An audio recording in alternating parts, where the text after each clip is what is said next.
My name is Guy Barassa. I'm the PA voice of the Springfield Armor. We'd like to welcome you here to the MVP Lounge and draft night for the Armor as we start our third season.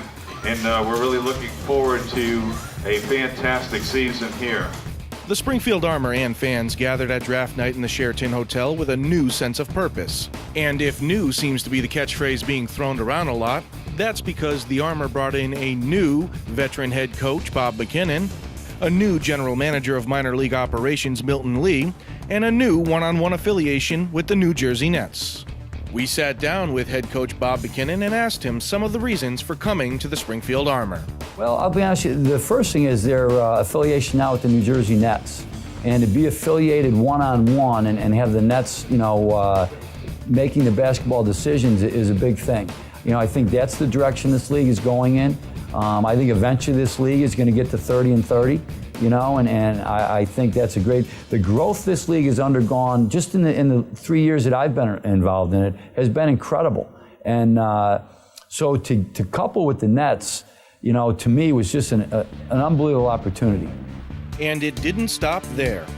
Draft night presented the Armor with several opportunities. Milton Lee and staff worked tirelessly researching the talent pool available. And when the Armor went on the clock, they made the best of their opportunity.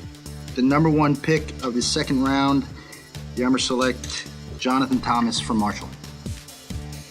We had done a tremendous amount of work. We had all these spreadsheets that kept getting punched out every morning, and it was funny because we every day we're like, killed a few more trees today, killed a few more trees. We felt prepared. Bob on the way up, we were talking and Matt Riccardi asked, what do you guys think? How do you think the draft's gonna go? And Bob said, well, we've done all the hard work. As the pegs started to fall, it becomes very clear when you rank people of who's available and where you wanna go in the draft. So tonight, actually really reminded me a lot of working on Wall Street. So for 9 years, I was a trader on Wall Street, and at 9:30 in the morning, the bell rings and one stock goes up that you thought was gonna go down, and another one goes down that you thought was gonna go up. And you have opportunities, and sometimes you have to make rapid decisions, but it's guaranteed things aren't gonna happen the way you think they're gonna happen, right? And tonight, we felt that was the case. We thought, I'll bet you things are not gonna go at all the way we think they're gonna happen. And sure enough, that's the way it played out. And in a 128-person draft, we ended up drafting 7 guys that we had ranked in the first 3 rounds. So we felt like, we couldn't be happier with the way it went tonight. Well, we did our homework. Milton Lee and Scott and Chris Carrawell, my assistant, and Jordan Cohen, the Nets scout.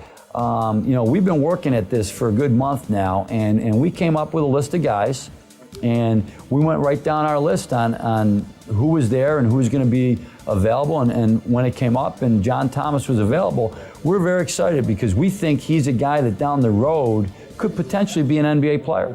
The work that Milton did on this draft was phenomenal, and he was as prepared as I've ever seen anybody, and the kudos goes to Milton for putting together this draft. But not everything is new for the Springfield Armor. James Curry is returning for his 3rd season with the team. Curry, who is the only player that was on the Armor's inaugural season back in 2009, talked about the new direction that the team is taking this season. I think we did a great job, from everything. Everything this organization is doing is going in the right direction, from the players, the coaches, to everything. I think it's getting handled a great way, and I think it put people in position to succeed because, at the end of the day, none of us look good if we don't succeed. And I think he's doing a great job of finding guys that's going to be successful in his system. Also returning this season to the Springfield Armor is 6'2" guard out of Louisville, Jerry Smith. Smith talks about the up-tempo style of play that Coach McKinnon is expecting of him and his team. It's going to be fantastic, man, because he's an up-tempo type of guy. He's going to be fun to watch, first of all, because we're going to score a lot of points. That's what he wants to do. And he wants to press. He wants to get after guys. He wants to turn people over. And, that's the system I played in college, so I'm very excited for it. I'm ready to go. Well, you know, when I got the job in Colorado, the first thing I did is I sat down and I figured out, you know, what motivates these guys. You know, and again, you know, their individual motivations are to move on to the next thing. And so I've always told them, I said, every guy that I've coached, I've said, hey, no one wants to be here right now. And I understand that, but to get to the next thing, today has to be the most important thing you're doing. And that's what gets you the next thing. And then we also looked at it, and you know, at that time, we figured it was something like 72% of the call-ups to the NBA came from guys from a winning team. So winning is important, and we try to stress that upon them. And the other thing we try to do with the I don't know, quote unquote system that we run is, you know, we try to do I try to put together something where the players had a chance to get their numbers and didn't have to worry about getting their numbers. That's why we played at such a high pace, because then everybody has a chance to get the numbers that they need to move on to the next level. So if they're not worried about that and they know that's going to come naturally, then you can focus on winning. And that's really about how we came about how we play.